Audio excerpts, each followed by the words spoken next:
নমস্কার। আপনার টেলিস্কোপ দিয়ে কি এলিয়ান দেখা যায় নাকি?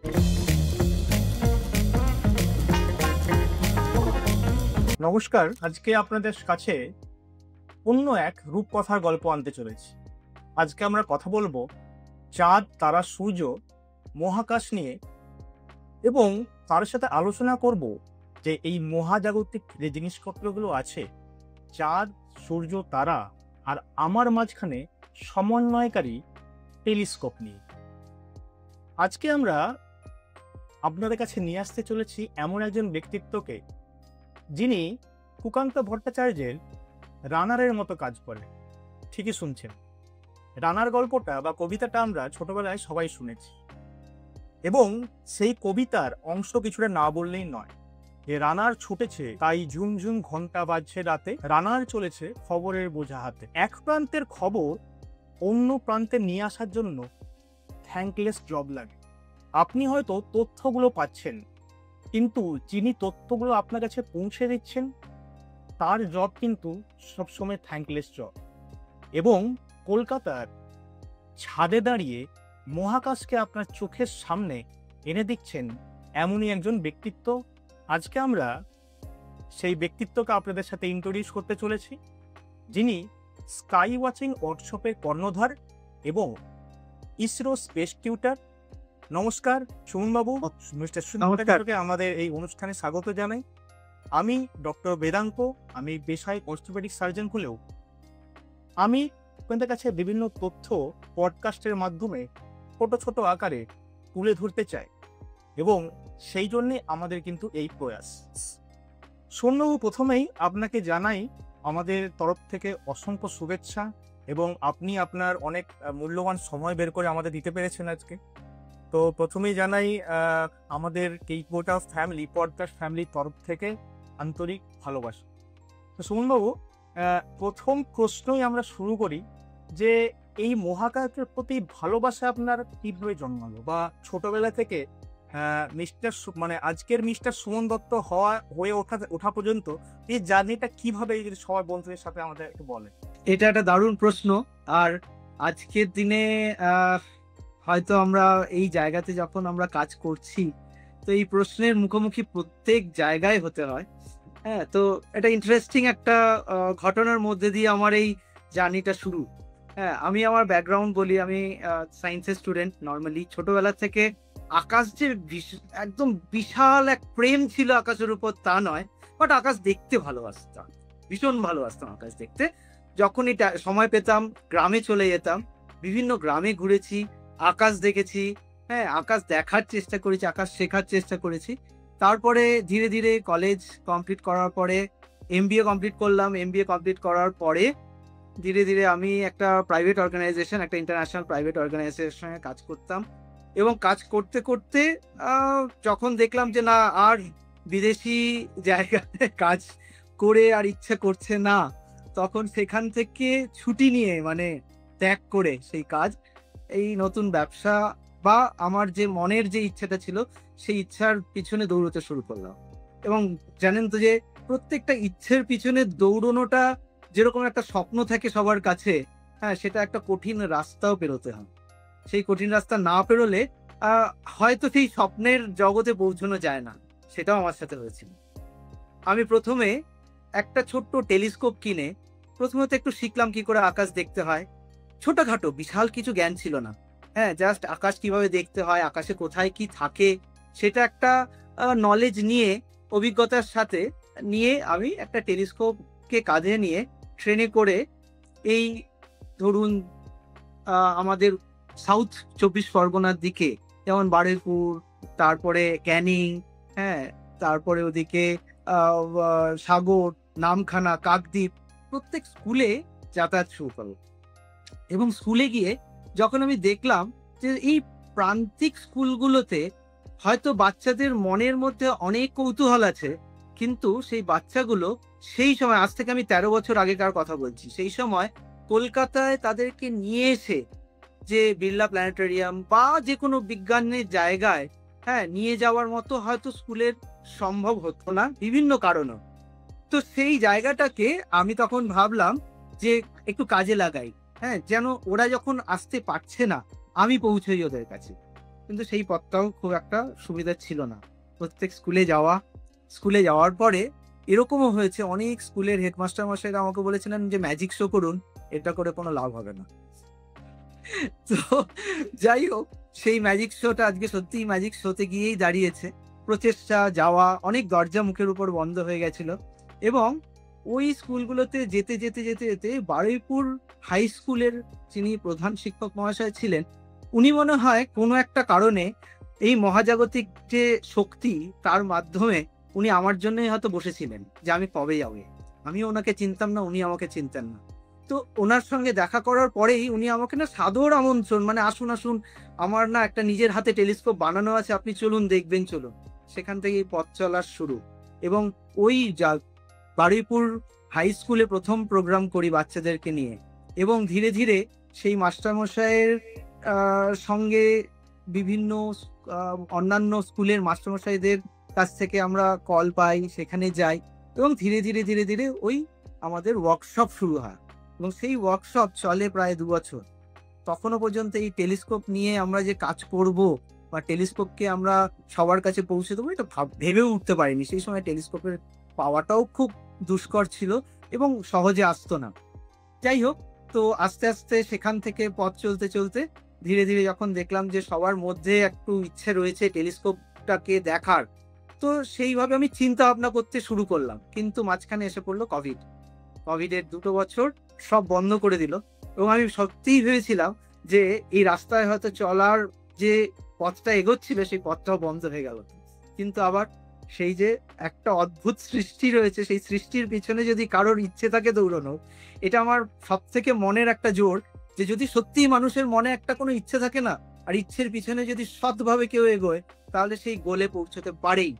এবং কি হলো, ঠিক প্রথম 6 মাস যখন লোকে ঘরের মধ্যে বন্দি হতে থাকলো, তখন ওই 4 দেয়ালের মাঝখানে না মন টিকলো না। তারা ধীরে ধীরে ছাদে যেতে শিখল। এই ছাদটা বহু বছর ধরে তাদের জীবনের থেকে না হারিয়ে গিয়েছিল। এই কোভিড তাদের ছাদে ওঠাকে আগ্রহ তৈরি করলো এবং ছাদে উঠে আর কত চারিদিকের বাড়িতে তাকাবে, ধীরে ধীরে উপরের দিকে তাকাতে শুরু করলো। লোকে তার আগে নিচে তাকিয়ে চলতো, ধীরে ধীরে কোভিডের পরে না প্রত্যেকটা মানুষ আকাশের দিকে তাকাতে শুরু করলো, এবং যখন আকাশের দিকে তাকাতে শুরু করলো, তাদের তখনই মনে হলো একটা বাইনোকুলার চাই, না তো একটা টেলিস্কোপ চাই। বিশ্বাস করবেন না, ওই 2 বছর আমার কাছে যদি কয়েকশো কোটি টাকার টেলিস্কোপ থাকতো, আমি সেগুলো সব বিক্রি করে ফেলতে পারতাম।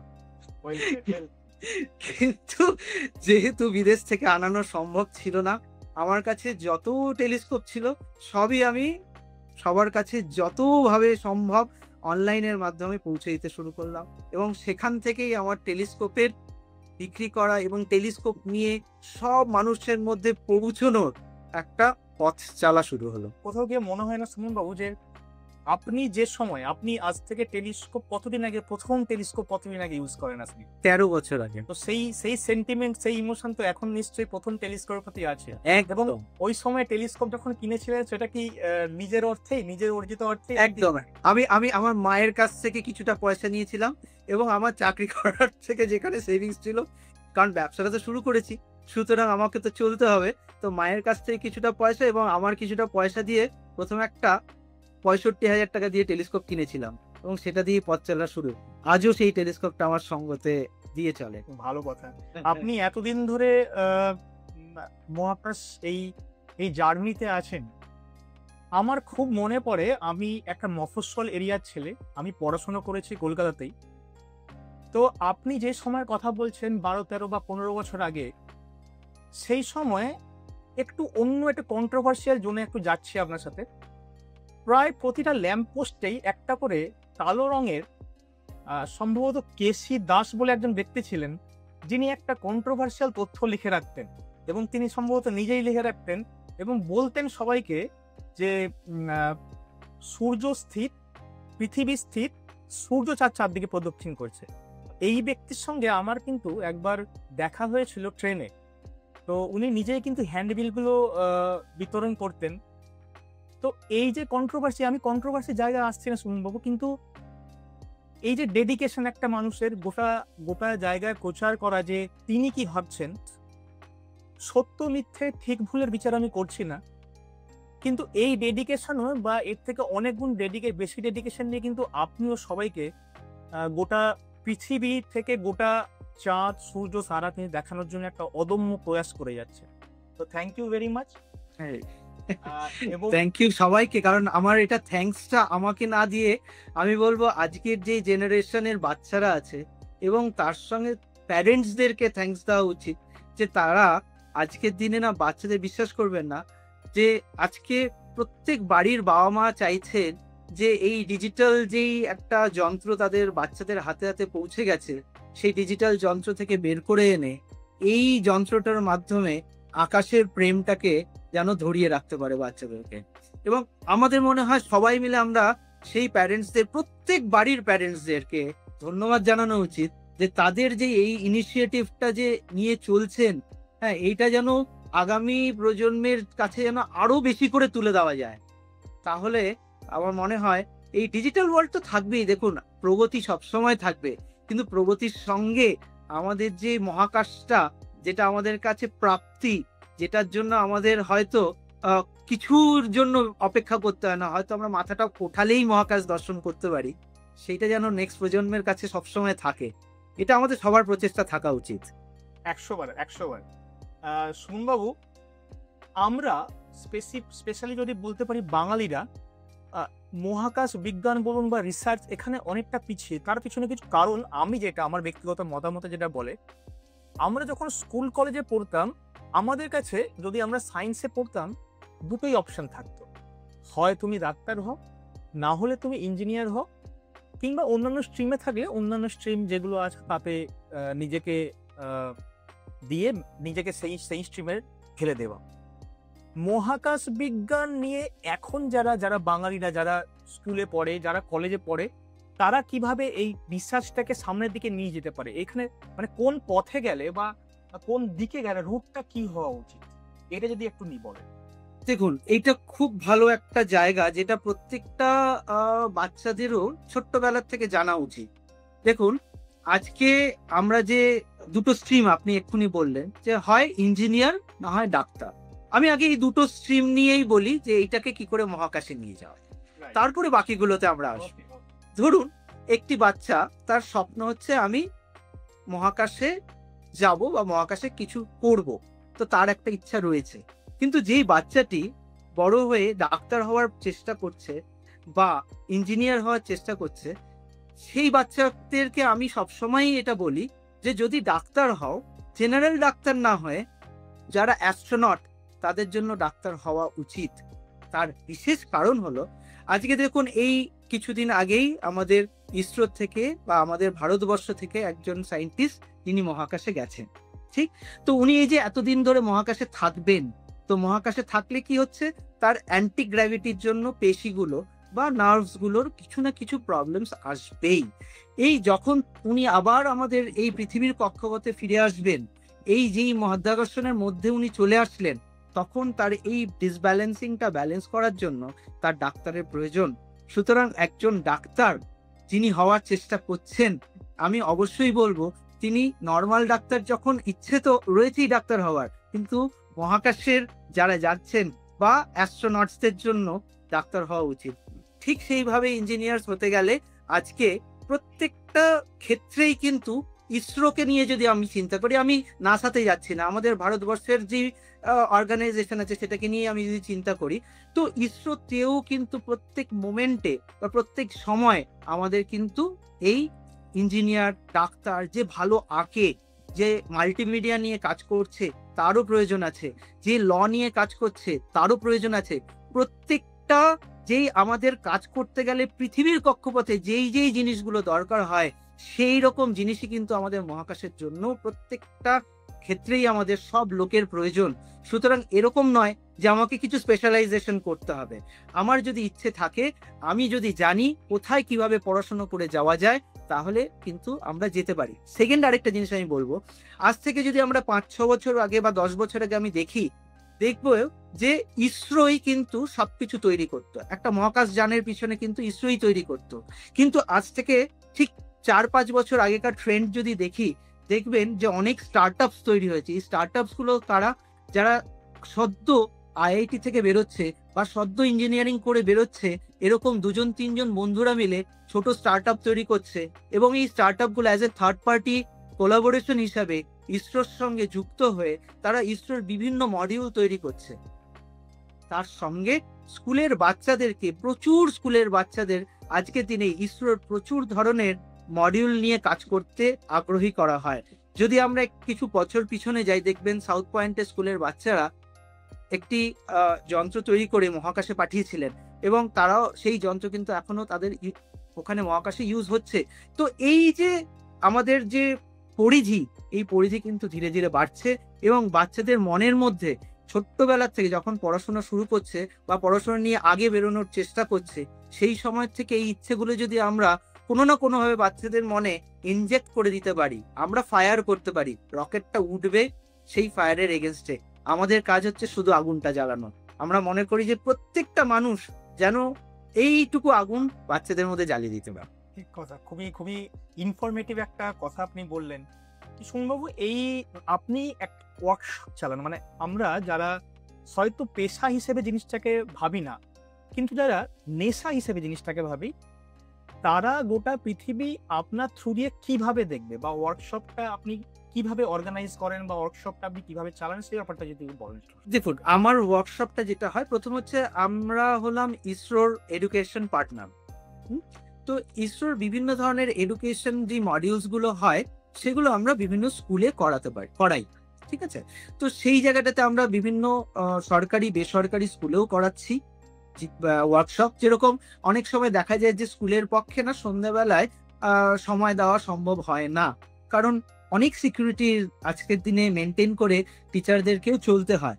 তো সেই জন্য আমরা মডিউলটাকে একটু অন্যরকম চেঞ্জ করেছি, যেখানে হচ্ছে প্রত্যেক সরকারি, যদি আমি স্কুল ধরি, প্রত্যেক সরকারি স্কুলে একটা বড় অডিটোরিয়াম আছে, স্কুলে একটা করে ভালো প্রজেক্টর সরকার থেকে দেওয়া রয়েছে এবং আমরা যখন প্রত্যেক স্কুলে ভিজিট করি, সেখানে দেখি যে ছোট ছোট পুরোনো দিনের বাংলা ছবি তাদেরকে দেখানো হয়। তো সেই জায়গাটাতে সেই বাংলা ছবি না দেখিয়ে যদি এরকমই আমাদের কোনো অ্যাক্টিভিটি, মানে ধরুন এরকম কোনো সায়েন্টিফিক ছবি বা মুভি আমরা যদি বাচ্চাদেরকে দেখাই, যেটা আমরা করে থাকি ইন জেনারেল, প্রজেক্টরের মাধ্যমে দেখানো, তাদের সঙ্গে সেই ছবিটার উপরে আলোচনা করা, আজকে ইসরো কি কি কাজ করছে, কি কি ধরনের প্রযুক্তি নিয়ে তারা এগোচ্ছে, সেগুলো নিয়ে আলোচনা করা এবং দিনের বেলায় প্রপার সান ফিল্টারের মাধ্যমে সূর্যের মধ্যে যে ব্ল্যাক ডটস গুলো দেখা যায়, যেটা থেকে সূর্যের যে প্লাজমা রেজ গুলো বেরোয়, সেগুলোকেও আমরা পর্যবেক্ষণ করাই টেলিস্কোপ দিয়ে। তো এই জিনিসগুলো হচ্ছে একটা স্কুল বা কলেজের মধ্যে দিয়ে আমরা করাই। দ্বিতীয় নম্বর যেটা আমরা করাই, সেটা হচ্ছে কমিউনিটি ডেভেলপমেন্ট। প্রত্যেক পাড়াতে দেখবেন অনেক বড় বড় ফ্ল্যাট রয়েছে, যেখানে 10টা-12টা ফ্ল্যাট মিলে একটা কমিউনিটি আছে। সেই কমিউনিটিতে একটা করে ক্লাব রয়েছে। সেই ক্লাবে দেখবেন যে সেখানে ক্যারাম আছে, বিলিয়ার্ডস আছে, কিন্তু টেলিস্কোপটা নেই। তো সেই জায়গাটাতে আমরা চেষ্টা করছি এবং অনেক কমিউনিটির সঙ্গে আমরা জড়িত হয়েছি এবং সারা বছর ধরে আমরা সেখানে মাসে একটা করে ক্লাস নেই। প্রত্যেক কমিউনিটি মেম্বারসদেরকে নিয়ে সেখানে একটা ছোট অ্যাস্ট্রো ক্লাব আমরা তৈরি করছি এবং আমাদের ইচ্ছে আছে নেক্সট 3 বছর পরে কমিউনিটিদেরকে নিয়ে একটা বড় ইসরোর সাথে প্রোগ্রাম করা এই কলকাতা শহরে। তো এইটা হচ্ছে কমিউনিটি ডেভেলপমেন্ট। আরেকটা আমাদের প্রচেষ্টা চলছে যে দেখবেন যে প্রত্যেক স্কুলেই ফিজিক্স ল্যাব আছে, কেমিস্ট্রি ল্যাব আছে, কিন্তু বাচ্চাদের ক্লাস 4 থেকেই জিওগ্রাফিতে বা অন্য কোনো চ্যাপ্টারে আমাদের আকাশকে নিয়ে পড়ানো হয়, কিন্তু আকাশের উপরে কোনো ল্যাব নেই। বাচ্চারা বইয়ের আঁকাতেই দেখতে পাচ্ছে বা ইউটিউবে গিয়ে দেখতে পাচ্ছে কি করে চন্দ্রগ্রহণ হয়, কি করে সূর্যগ্রহণ হয়, কিন্তু সেখানে যদি একটা ছোট্ট মডেল রাখা হয়, যে মডেলটা বাচ্চারা নিজে গিয়ে হাতে ঘুরিয়ে দেখতে পারবে, সেটাও কিন্তু সম্ভব। সেটা করারও চেষ্টা করছি এবং আরেকটা জিনিসের চেষ্টা রয়েছে, যেটা হচ্ছে যে প্রত্যেক সরকারি স্কুলে এবার গ্রামের স্কুলগুলোতে একটা খাওয়ার জায়গা আছে, যেখানে মিড ডে মিল চলে।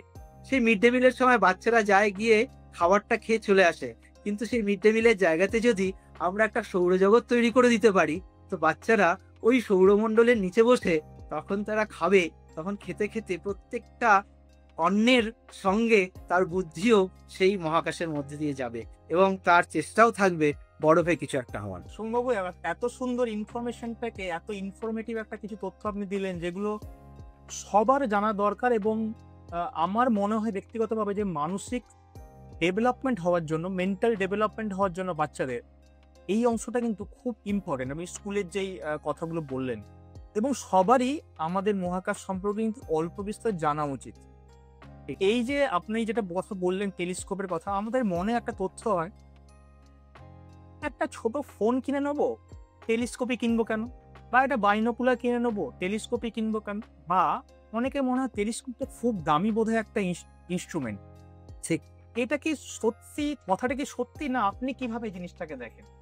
দেখুন, আমি বলবো যে টেলিস্কোপের যা দাম সেটা দিয়ে 3টে স্মার্ট মোবাইল কিনে ফেলা যায়। খুব খুব একটা মানে চমৎকার একটা কথা বললেন, মানে এটা আমারও আইডিয়া ছিল না, আপনি বললেন বলে। হ্যাঁ, একটা টেলিস্কোপ যেটা দিয়ে আমরা অল্প বিস্তর, ধরুন জুপিটার তার 4টে উপগ্রহ, ঠিক আছে, স্যাটার্ন তার সুন্দর একটা রিং, হ্যাঁ, ভেনাস মানে আমাদের অর্ধচন্দ্রাকৃতি চাঁদের মতো ভেনাসকে আমরা দেখছি, চাঁদের পৃষ্ঠে যে ক্রেটার্স গুলো রয়েছে এবং সূর্যের এই ব্ল্যাক ডটস, এই মিনিমাম জিনিসগুলোকে দেখা, সেই টেলিস্কোপটা কিন্তু আমরা 12 থেকে 14,000 টাকা বা 15,000 টাকার মধ্যে পেয়ে যাবো। এবার আপনি চিন্তা করুন, আজকে আমাদের বাচ্চাদের কাছে বা বাড়িতে একটা 30-40 হাজার টাকার মোবাইল সবার কাছেই আছে, তো আমার 2টো টেলিস্কোপ হয়ে যাবে, সেটা দিয়ে আশা করা যায়। এবং শুধু তাই নয়, জানেন, আমরা প্রথমেই হয়তো আমরা দেখি যে আমাকে জিজ্ঞেস করে যে এই যে টেলিস্কোপটা আমি কিনছি, এটা দিয়ে কি দেখতে পাবো? এই যে দেখতে পাবো আর কি, এই দুটো প্রশ্নের উপরে না দুটো জায়গা আছে। এক হচ্ছে যখন আমাদের প্রশ্ন আসেন আমি কি দেখবো, আর টেলিস্কোপটা নিয়ে আমি কি করব। তো প্রথম বিষয় হচ্ছে অ্যাস্ট্রোনমিতে আমাদের কিন্তু একটা জায়গায় বসে আমরা যদি আকাশ দেখতে চাই সেটা কিন্তু সম্ভব নয়, কারণ তাহলে আমরা এক্সপ্লোর করতে পারবো না। তো আমি সবসময় যারা নতুন টেলিস্কোপ কিনছেন তাদেরকে আমি এটাই বলি যে এমনই একটা টেলিস্কোপ কিনবেন। দেখুন, অনলাইনে প্রচুর কিছু পাওয়া যায়, আমি বলবো একটু পড়াশুনো করে, একটু দেখে, একটু বিচার করে টেলিস্কোপ কিনুন। হঠাৎ করে অনলাইন থেকে অল্প পয়সায় 2,000-3,000 টাকায় টেলিস্কোপ পাওয়া যাচ্ছে, সেরকম টেলিস্কোপ কিনবেন না। তার কারণ এটা ম্যাজিক যন্ত্র নয়, এটা ফিজিক্স যন্ত্র, ঠিক আছে? তো এই যন্ত্রটাতে একদম ফিজিক্স 100% রয়েছে। আমি যদি অল্প অ্যাপারচারের জিনিস নিই, যেই কাঁচটা বা যেই লেন্সটা আমি নিচ্ছি সেটা যদি প্রপার কোটিং না থাকে, তাহলে আমি এত দূরের জিনিসটাকে স্পষ্ট দেখতে পারবো না, আমার অর্থটাই নষ্ট হবে। তো সেই জায়গাটাতে একবার বিচার করে ভালো করে জেনে টেলিস্কোপ কেনা উচিত। আর দ্বিতীয়ত হচ্ছে এমন একটা টেলিস্কোপ কেনা উচিত যেটাকে নিয়ে আপনি এক জায়গা থেকে আরেক জায়গায় যেতে পারবেন। কিরকম? ধরুন, আমরা প্রত্যেক বাঙালির বাড়িতে বছরে একবার করে আমরা ঘুরতে যাই, তাই না? তো সেই ঘুরতে গেলে আমরা দেখবেন সারাদিন খুব ঘুরি, সারাদিন ঘোরার পরে সন্ধ্যেবেলাটা না আমাদের কাছে কিছু করার থাকে না। তো আমরা কি করি? আমরা হয় বসে অন্তাক্ষরী খেলি, নয় তাস খেললাম, নয় কিছু করলাম। তো সেই জায়গাটাতে যদি একটুখানি কষ্ট করে ওই 3 কেজি বা 4 কেজি বা 5 কেজির যন্ত্রটিকে সঙ্গে নিয়ে যাওয়া যায়, ধরুন আমি দার্জিলিং গেলাম, দার্জিলিং এ যদি ওই টেলিস্কোপটা নিয়ে যাই, আমি কলকাতার থেকে এই লাইট পলিউশন বা আমার যে এয়ার পলিউশন আছে সেখান থেকে ধরুন আমি স্যাটার্ন, জুপিটার, ভেনাস আর মার্স তো দেখতে পাচ্ছি না, ভেনাস অব্দি দেখলাম আর মুন মুন ক্রেটার্স দেখলাম। কিন্তু ওই যন্ত্রটি যখন আমি নিয়ে পাহাড়ের উপরে গেলাম, ওর শক্তি আরো বেড়ে যাচ্ছে। তাহলে কি হলো? আমি অল্টিটিউড হাইতে গেলাম এবং সেখানে পলিউশন লেভেল প্রচুর কম, হরাইজনটা ভালো পাচ্ছি এবং আমি ওখানে চেষ্টা করলে অরিয়ন নেবুলা বা অ্যান্ড্রোমেডা গ্যালাক্সিও দেখতে পারবো। তো টেলিস্কোপ যন্ত্রটি আমি কোথায় আছি সেটার উপরে বিচার করে টেলিস্কোপের কিন্তু ক্ষমতাকে ধরতে হবে। আচ্ছা, শুনবাবু, অনেক কিছু ইনফরমেশন আপনাকে শুনলাম। আর যারা আপনার কাছে টেলিস্কোপ কিনবে বা যারা আপনার কাছে টেলিস্কোপটা ব্যবহার করব কিভাবে সেই বিষয়ে জানতে চায়, তারা আপনার সাথে কিভাবে যোগাযোগ করবে, বা আপনি তাদেরকে কিভাবে শেখাবেন, বা আপনার কি আলাদা করে ওয়ার্কশপ আছে এই টেলিস্কোপ কি করে ইউজ করা হবে তার উপর? দেখুন, দুটো জিনিস আমার এখানে, একটা হচ্ছে আমার অর্গানাইজেশন নাম হচ্ছে স্কাই ওয়াচিং ওয়ার্কশপ। গুগলে টেলিস্কোপ শপ ইন কলকাতা ওই শব্দটি লিখলেই প্রথমেই পেয়ে যাবেন এবং সেখানে অ্যাড্রেস দেওয়া আছে, আমার ফোন নাম্বার পেয়ে যাবেন ওখানেই, ঠিক আছে? আর দ্বিতীয় হচ্ছে, আমি সবসময় এটাই বলি যে ধরুন আমার কাছ থেকে যারা টেলিস্কোপ নিচ্ছেন আমার এখান থেকে, তারা শুধু টেলিস্কোপ নিয়ে যান না, তারা যখন টেলিস্কোপ নিয়ে যান তাদেরকে আমরা টেলিস্কোপটা, ওনারা কি করে টেলিস্কোপটাকে অ্যাসেম্বল করবেন তার এবিসিডি সেটা আমরা করতে শেখাই। সবটাই অনলাইনে হয়, অফলাইনে আমরা করাই না, কারণ অফলাইনে সম্ভব নয়। সারা ভারতবর্ষে আমার এখান থেকে জিনিস যায়। তো সবাই প্রথমে বাড়ি নিয়ে গিয়ে আগে টেলিস্কোপটা কি করে ওটাকে ইনস্টল করবে সেটা শিখে নেয় আমাদের কাছ থেকে। তারপরে সকালবেলা 2 দিন কি করে টেলিস্কোপটা ইউজ করবে এবার প্রথম জিজ্ঞেস করবেন সকালবেলা আমরা কি ইউজ করব। টেলিস্কোপ দিয়ে যখনই আমরা প্রথমে টেলিস্কোপটা আমার বাড়িতে চলে আসে, তখনই আমরা ভাবি যে এই এক্ষুনি গিয়ে আমি চাঁদটা দেখবো। কিন্তু সেটা, সেই যে মনের ইচ্ছেটা, সেই ইচ্ছেটাকে আমি সবসময় বলি একটু 2-3 চেপে রাখুন। সেই চেপে রেখে আমরা কি দেখব?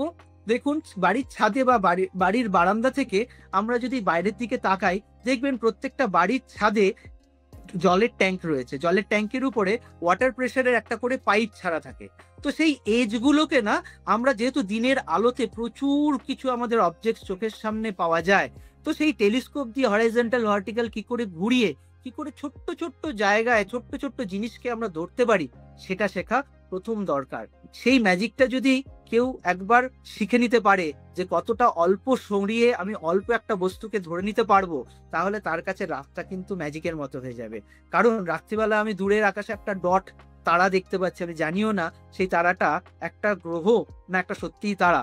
তো সেই জায়গাটাতে যত ভালো আমি দিনের আলোতে প্র্যাকটিস করব এবং রাতের অন্ধকারে আমি তত ভালো ইউজ করতে পারবো। এবং যারা আমাদের কাছ থেকে টেলিস্কোপ কিনছেন, তারা সারা বছর অনন্তকাল অবধি আমাদের একটা গ্রুপ থাকে, সেই গ্রুপে তারা জয়েন করে যান এবং সারা জীবনের যত তাদের শেখার ইচ্ছে আছে সব তারা ওখান থেকেই শিখতে পারবে। আপনারা একটা কমিউনিটি ক্রিয়েট করেন যেখানে সবাই সবাইকে একটা হেল্প করার একটা প্রচেষ্টা থাকে সবার। একদম খুব সুন্দর প্রয়াস।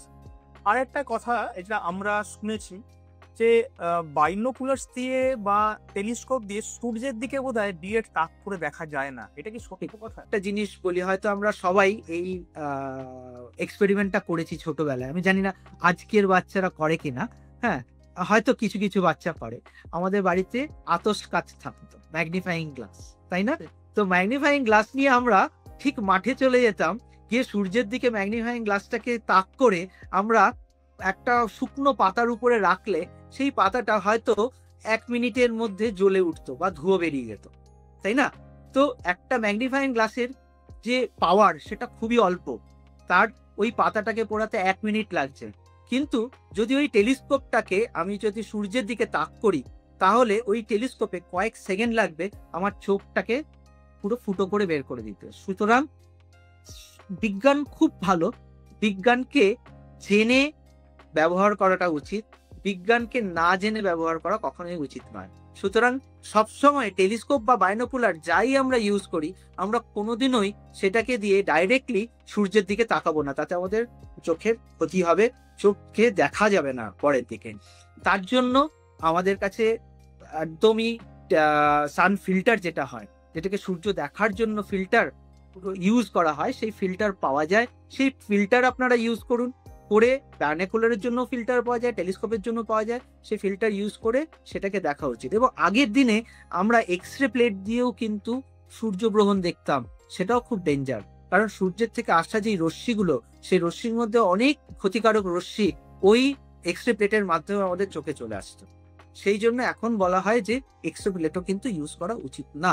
প্রপার সোলার ফিল্টার ছাড়া কখনোই আমরা সূর্যের দিকে ডাইরেক্টলি তাকাবো না এমনি সময়, অ্যাজ ওয়েল অ্যাজ সূর্যগ্রহণের সময়। সূর্যগ্রহণের সময় কিন্তু সূর্যের যে তেজ সেটা কিন্তু অনেক পরিমাণ বেড়ে যায়, যেহেতু সেটা একটা ছোট্ট পয়েন্টের মধ্য দিয়ে সেই আলোটা বেরোয়।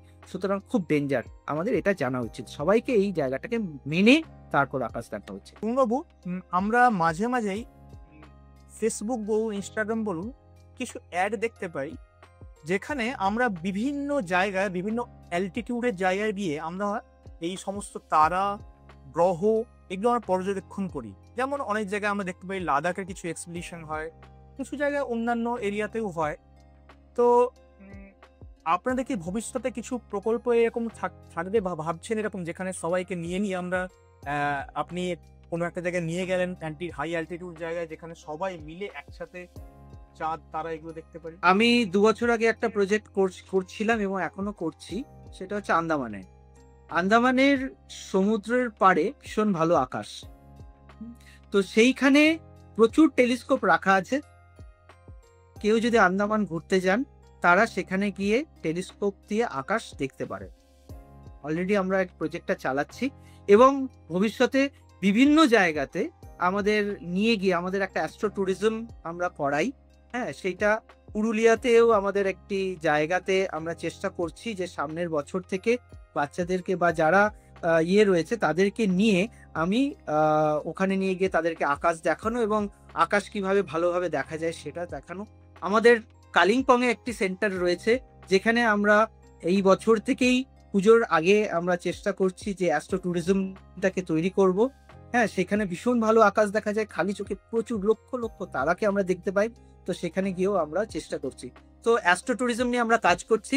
আশা করছি যে এবছরের পুজোর আগের থেকে ইন বিটুইন আগস্ট সেপ্টেম্বর বা অক্টোবর টিল এপ্রিল মে এর মধ্যে আমরা প্রচুর অ্যাস্ট্রো ট্যুরিজমের আমরা এই কাজটা করব সবাইকে নিয়ে। অনবদ্য প্রয়াস সুমনবাবু। তো শ্রোতা বন্ধুদের উদ্দেশ্যে জানিয়ে রাখি, আমরা আমাদের এই পডকাস্টে প্রায় অন্তিম পর্যায়ে চলে এসেছি।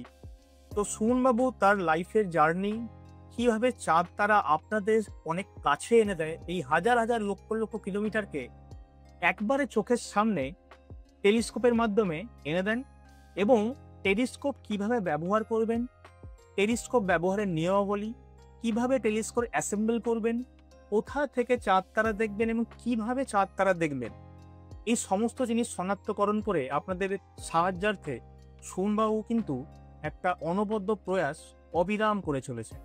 তো থ্যাংক ইউ সুমনবাবু আমাদের এই পডকাস্টে আসার জন্য। সুমনবাবুর ওয়েবসাইট আমরা এখানে আপনাদের কাছে দিয়ে দিলাম, এবং ওনার কন্ট্যাক্ট নাম্বারও আমরা এখানে দিয়ে দিলাম, আপনাদের সাথে শেয়ার করলাম। আপনাদের যা ইনফরমেশন জানার আছে আপনি সুমনবাবুকে ডিরেক্টলি জানতে পারেন ওনার কাছ থেকে। খুবই ফ্রেন্ডলি একজন মানুষ, এবং মহাকাশ চর্চায় কিন্তু বলতে পারেন একজন সাধক। তো সুমনবাবু, দু চারটে কথা জিজ্ঞেস করে শেষ করব।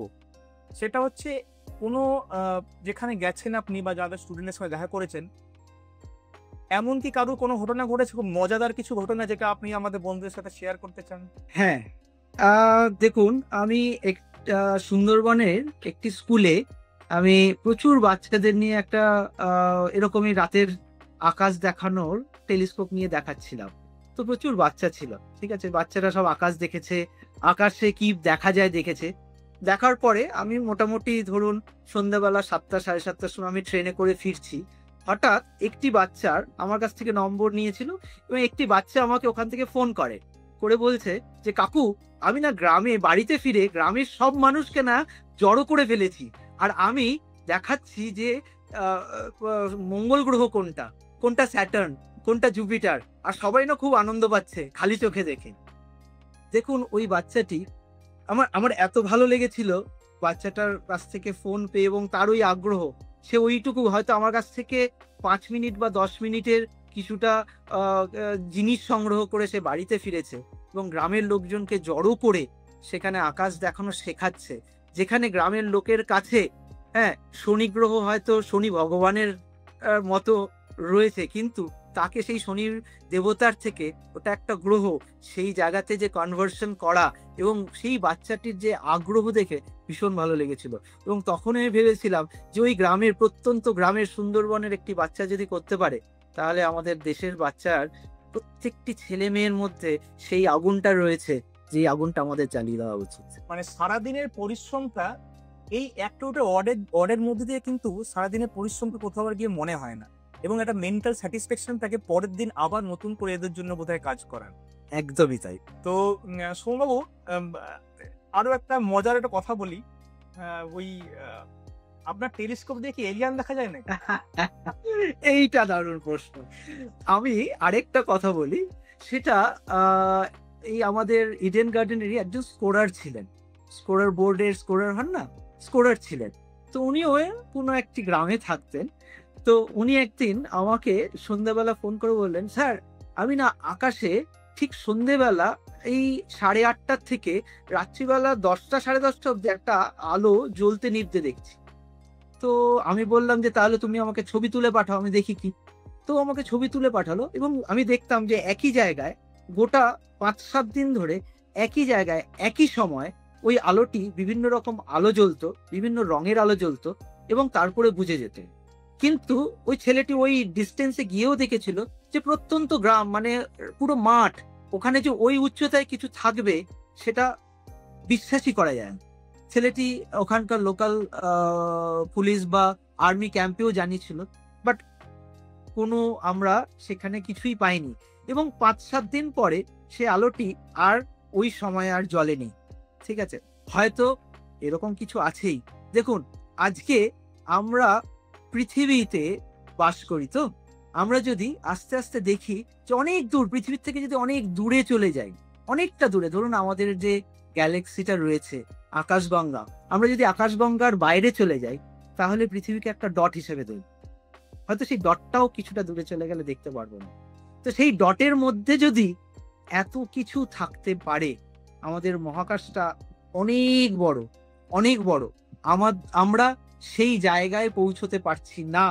হয়তো এলিয়েন বা এলিয়েনের মতো আমাদের মতো অনেক সভ্যতাই এই মহাকাশে আছে। এটাই খোঁজার প্রচেষ্টা আমরা টেলিস্কোপ যেটা রয়েছে সেটা দিয়েও করতে পারি, এবং বিভিন্ন ওয়েবসাইট আছে যেখান থেকেও কিন্তু এই অ্যালিয়েনদের উপরে অনেক রিসার্চ চলছে। সেইগুলোও কিন্তু বাড়িতে বসে সেই রিসার্চ বা তাদের সঙ্গেও আমরা একের সঙ্গে একজনের হাত মিলিয়ে সেই রিসার্চেও আমরা কিন্তু সহযোগিতা করতে বাবু, তাহলে চলুন আমরা একটা নতুন মিলে একটা নতুন একটা ব্যবসা করি, যেখানে আমরা ওই সমস্ত জায়গায় একটা হোটেল তৈরি করব এবং এলিয়ান দেখতে পাওয়ার জন্য আমরা সবাই লোকজনকে, পর্যটকদের নিয়ে যাবো এলিয়ান দেখার জন্য। হ্যাঁ, এনিওয়ে, দর্শক বন্ধুরা এতক্ষণ আমাদের সাথে থাকলেন এবং টিকে থাকার জন্য আপনাদের অসংখ্য ধন্যবাদ।